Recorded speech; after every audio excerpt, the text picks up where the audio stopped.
In this town, there's no off-season. The news never stops, and neither do we.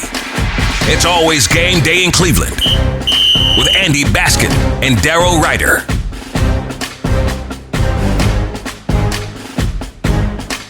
It's always game day in Cleveland. He's Daryl Ryder. I'm Andy Baskin. It is a post-game edition of the Eagles loss 20-16 at Lincoln Financial Field. We are brought to you by Smiley One and Bryant, Northeast Ohio's premier heating and cooling solution. Daryl, the word that comes to mind for me is just apathy, because now we're just kind of getting used to losing. And even though today's game was closer, if you're a team in the NFL that can't get to 20 points, you're not going to win many games. So, Daryl, your thoughts on this game? Yeah, and you know what? I'm honestly concerned that people are going to get caught up in that second half from Deshaun Watson and the fact that he completed 11 to 12 passes for $122. I don't know. Should I just remind folks that he threw for, let me check here, 46 yards in the first half. I'm going to make it a point in this podcast, Andy. I am not yelling and screaming today. I'm not doing that to our listeners and our viewers. But like he threw for 46 yards in the first half. Okay. He was a whopping 5 of 11. The only time they moved the ball is when they ran the ball in the first half. The Eagles came into this game with 6 sacks total. They had 5 on Sunday. You're right. They're the only, I think it was Field Yates that posted this stat. The Browns are the first team in a decade to play their first 6 games and not score 20 points. So congratulations, golf clap to the Browns. Job well done. Also, too, how sweep it is for the NFC East. Bad news. Browns no longer on the schedule. Cowboys, Giants, Commanders, Eagles, all abuse the Browns, beat them. So you have that. The self-inflicted wound stuff continues at the worst possible times. And then, of course, more injuries, too. So all in all, yet another fabulous wasted Sunday watching football for Browns fans. I feel really, really bad for these folks. The fans deserve so much better than the product that they're getting on the field.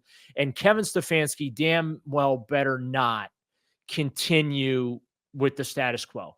He better not maintain the status quo this week. Somebody either needs to be fired, demoted, promoted, something, anything to show people that you're trying stuff. It's 6 weeks of this madness, and you can't continue. It's blatantly obvious. This offense sucks. It doesn't work, Andy. They can't throw for 200 yards in this offense. And the whole reason that they brought Ken Dorsey here was to unlock Deshaun Watson. Well, oh boy. He is going to need a lot more than unlocking. And I think that's the PG version of what I really want to say. All right, so what happens? Does Ken Dorsey start calling plays? Does Ken Dorsey get fired? I mean, it's so weird, because you're like, well, maybe we give him more responsibility, or maybe we give him less responsibility. And by the way, is Kevin Stefanski safe? Yeah, I think he's safe. I think he is. I do too. But here's the thing. The Jameis Winston short package has to go away. Like, that's just as stupid. It's 3rd and 1, and you do a sweep handoff to Cedric Tillman, who gets blown up in the backfield for a loss, right? The pre-snap penalties are just killer. The holding penalties are killer. It feels like Jedrick Wills is good for one stupid, gonna really just blow something up bad penalty per game. And he had one again when Kevin Stefanski wanted to go for it on 4th down. Like, it's exhausting to think about how bad they are. I mean, it really is, Andy.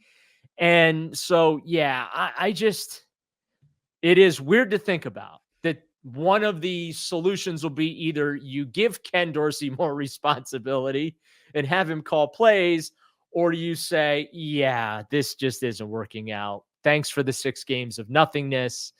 We're just going to go back to doing what we normally do. Before you got here. Here's the thing for me, and I'll get your thoughts on this, Andy, as far as like where I'm at right now.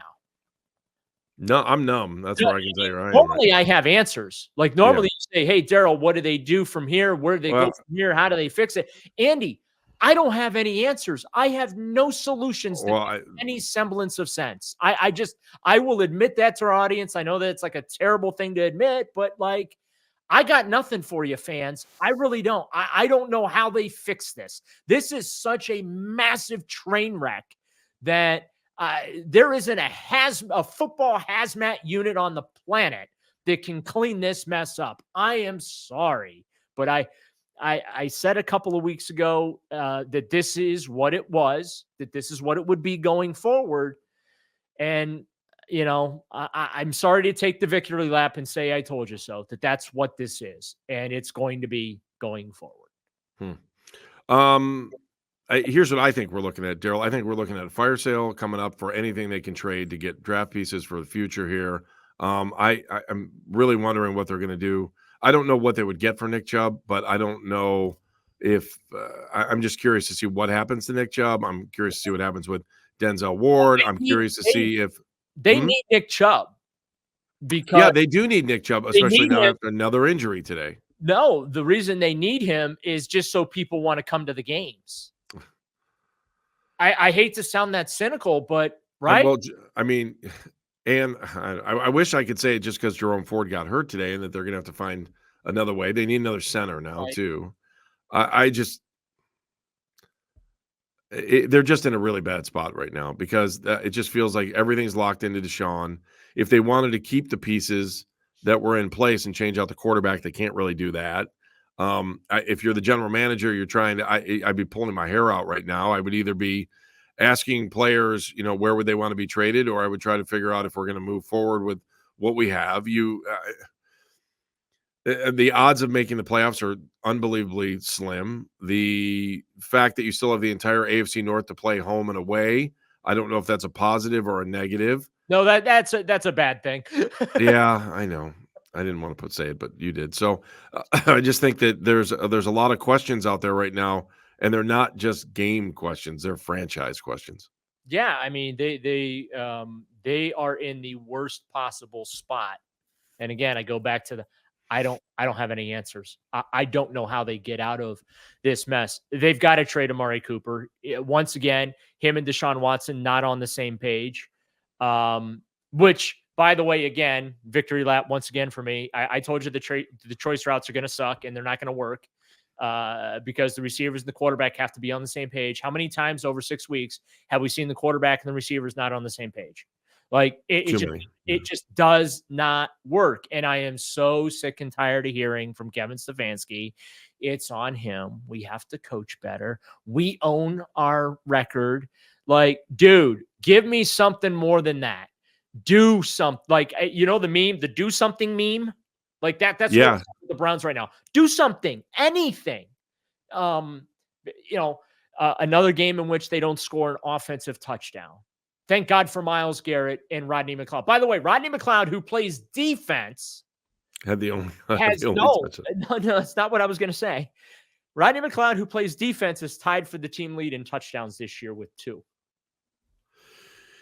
Yeah. The other points that are going to come out this week again, I mean, if I'm Amari Cooper, I want to go to Indianapolis because Joe Flacco, whether he connected with him or not, tried to hit 10 different receivers today.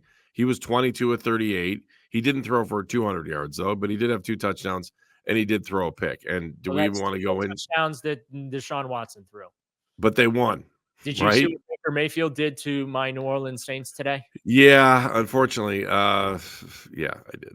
Yeah. And it's, I got to be honest with you. I am rooting for him. I hope he does great. The situation here turned on him pretty quick. And, again, it's all about ego in that thing. And it's just, they scored 51 points, dude. And he was just as complicit in that. Let's be clear. I agree. I totally he's not immune from criticism or. No, Baker would have got the extension. It's all he had to do was say yes at that point because Deshaun had said, I'm not coming to Cleveland. Yeah. He would have got it. He would have got the extension at that point. Yeah, I don't know that he would have gotten what he wanted from it, but yeah. Right. I'm looking it up. I'm looking up his numbers right now. Oh, from today? Yeah, I want to see what he did. 24 36, 325 yards, 4 touchdowns, 3 picks, and he threw the 3 picks, I think, in the first half and came back. But guess how many times he got sacked in that game? Once. For 8 yards.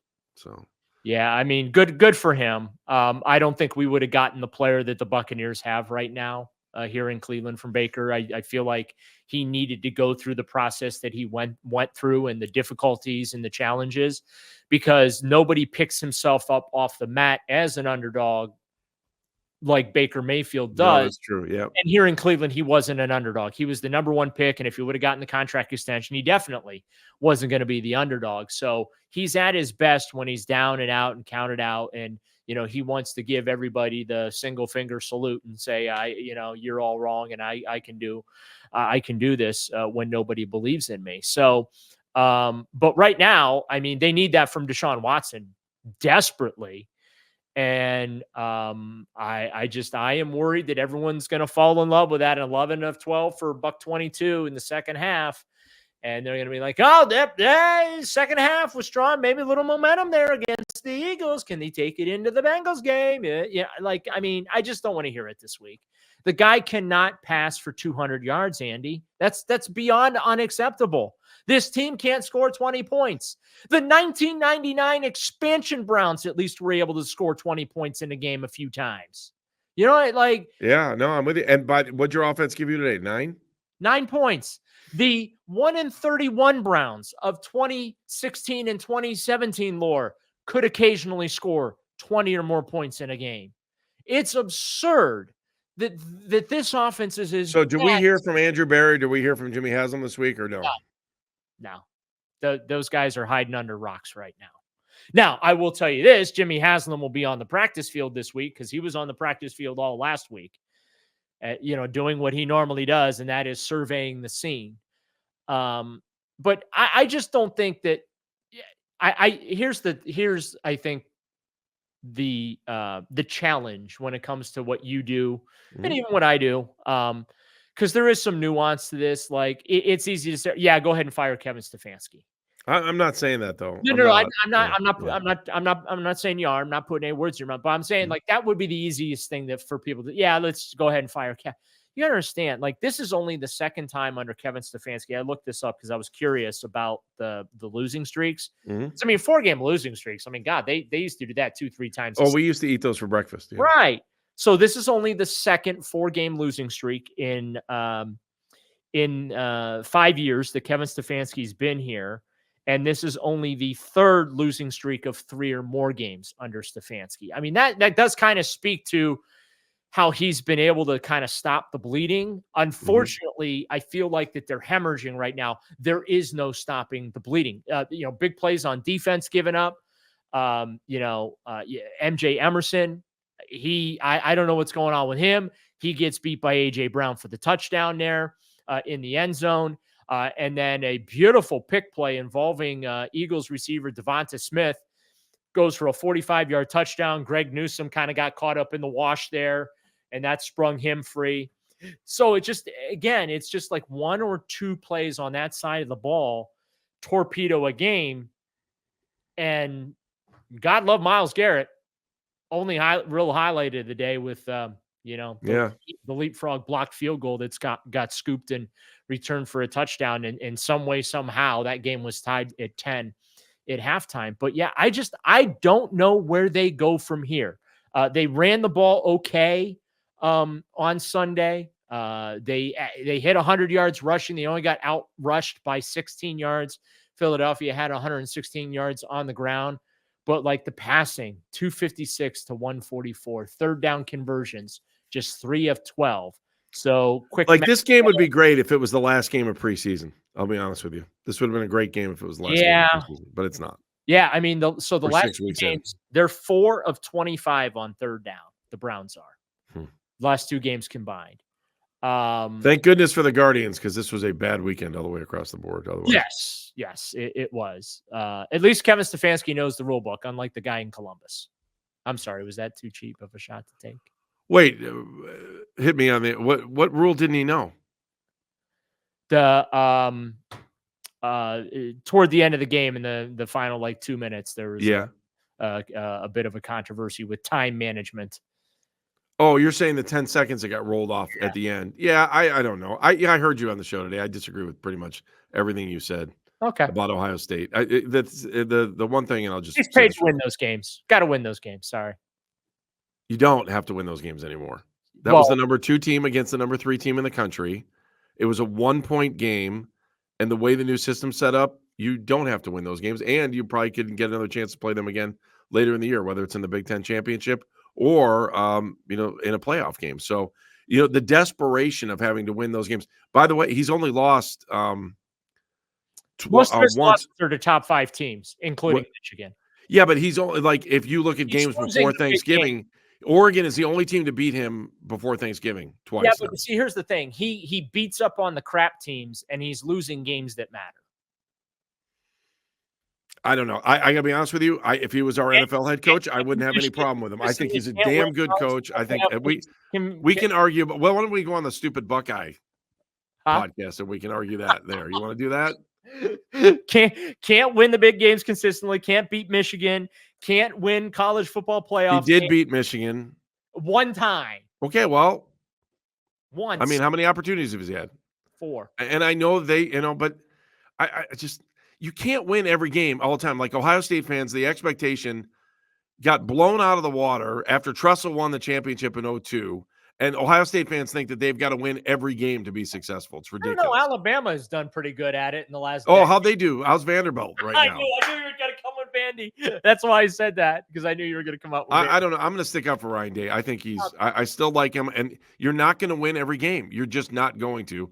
And Ohio State fan is just out of their mind. I need to put you in touch with Kevin Stefanski so you can tell him, you know what, Kevin, you're just not going to win every game. You know that. Look, I can live with it. With Kevin's a different story, but when it comes to college football, I mean, I do agree with you. They've changed the system now, so like that in years past, that would have been a nail in the coffin. I would have agreed with you in years past. I would have agreed with you, but not anymore. It's not there anymore. It's different because of the way they're doing the playoffs. I think because of what he makes, and now that the players are being paid, it's semi-pro football, which I don't like. I do miss the purity of student athlete college football. I hate the transfer portal. I hate this. You have your free agency in the offseason stuff. You can't build a program anymore because kids are bouncing around and things like that. But money corrupts everything, and it has finally, corrupted college sports, especially college football. But yeah, I mean, you are right. My overreaction is I wanted them to win that game last night. Oh, I did too. Trust me, I wanted them to win.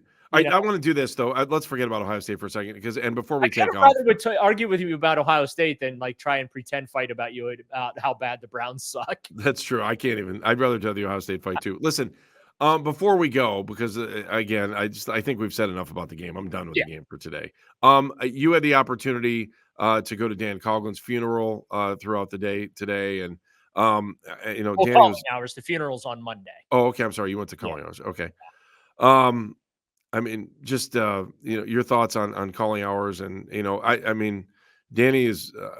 I go back a long, long way with Danny. He was, he was friends with my grandfather, my step-grandfather, when I was a kid, and I have a baseball at home that we figured out that Danny gave to my step-grandfather to give to me in the 70s. It's Frank Robinson's On the Sweet Spot. It's one of those Indians teams from the 70s, and I met Danny when I was an intern at Channel 8, and I used to talk to him at like 2-3 in the morning, and he would call in when I was interning for Mark Schrader. And to me, Danny's such a great human being, and I kind of smile, thinking about him, especially today, going to the viewing, because he always used to say, "Oh, better to be seen than to be viewed," and it's all I could think about. So my heart goes out to Danny's family, and I just probably the best television writer there ever was in town when it comes to sports. No one could outright him, and. He had a great impact on me. I can tell you that. And he was a dear friend. And I'm saddened by his passing, but I do know that when I think about his time on this earth, that it makes me smile. It makes me laugh. And I'm a better person for meeting Dan Coughlin. Yeah, same here. I remember when I was interning at Fox 8, and he was hard to miss in the newsroom. He just the boisterous personality. he treated me like I had 20 years in the business already, and I was just the intern charting, game tape. He, like you, big influence on me. And we were waiting in line. I was there with John Telich and Tony Rizzo and a lot of the folks that I had met early in my career. We were joking at how Danny got out easy. He doesn't have to watch the Browns anymore. And how he's up there, probably laughing at all of us over, gathering to honor him and pay our respects. Oh, he'd all want us to drink a beer. Pass the nuts, right? Yeah, pass the nuts. I got both his books on the bookshelf behind me. But yeah, I mean, his laughter was infectious. He didn't have a story for everything. He had a novel for everything. He did. I mean, and he always takes St. Ed's and the points. Every time. Every time. So it was great. It was great to see a lot of folks that I frankly had not seen in a long, long time. Certainly the circumstances seeing them were really, really awful, but getting to speak with Danny's family, and I think that they were, overwhelmed. I got there early, and it was jam packed. Yeah. And I can only imagine what it was after I left, but he impacted a lot of people. One funny thing, I'll leave you this. So one of the items that they had on display was one of Dan Coughlin's, just his scorebook from scoring Indians games. Right. And there were a couple of boxes that said WW on them in succession. Wasn't watching. Vintage Dan Coughlin right there. Right. In the scorebook for It Bats. At some point, I'm going to put this on YouTube. I'll share it. It's it's a little colorful. I could probably tell the story and get away with it on the pod, but I couldn't do it on the radio. Right. So when my dad retired, I was working in Columbus, and what I did was I made this it was a really funny video about my dad as an athlete, because my dad played basketball at Heights. Wasn't a very good player at all. He had transferred from Glenville and had to graduate in the middle of the year. So he didn't even get to play his senior year because he wasn't going to go to school after June. Or after January. So the video about my dad retiring was called Al Baskin All-American. And so I had, I was working in Columbus at the time. So John Cooper's in it. Jim O'Brien, who was a basketball coach, is in it. John Marco was a hockey coach. I've got all these coaches that were at Ohio State in it. And then JT's in it. John Telich is in it. And just some of the people I knew up here in Cleveland. And I needed someone to host it. And it was just, it was a 12-minute video. And I looked at Danny and I'm like, Danny, can you host this for me? And he was like, oh my God, Andy, absolutely. I would love to do that for you. And there's a joke about my dad that, when he was poor, or when he was young, he was poor, and that he couldn't afford a football. So my dad used to say, they would take the Sunday Plain Dealer and they would put tape around it, and then they would make it into a football, and then he would go play football with his friends. But Danny took the joke to the next level, and it was I don't know. Evan, can I get away with a little bit off color? Yeah. I'm just going to tell the joke. So it was this whole joke about my dad and not having any friends to play with. So my dad would play with himself. How's that sound? There you go. And Danny took the joke to the ultimate extreme. And at some point I want to put the video on YouTube because it's that funny.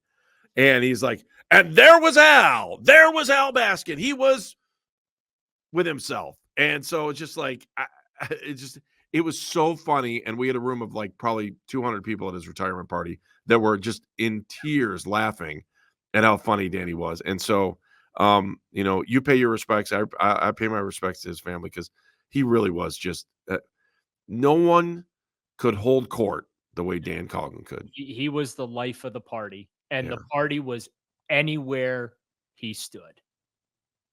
Let's leave it at that. It's always game day in Cleveland.